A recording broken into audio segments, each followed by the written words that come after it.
Hello and welcome back to another video. In this problem, we're looking at this system of equations and we're asked what is the value of x.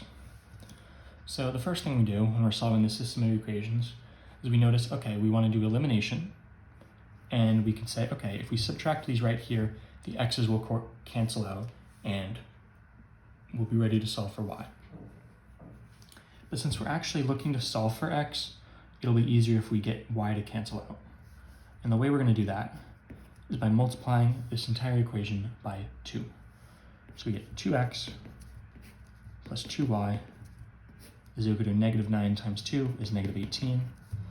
And then we have this one staying the same, so we have x plus 2y equals negative 25. And now when we subtract these, we get 2x minus x is x, so therefore x didn't cancel out, which is what we want because we want to solve for it.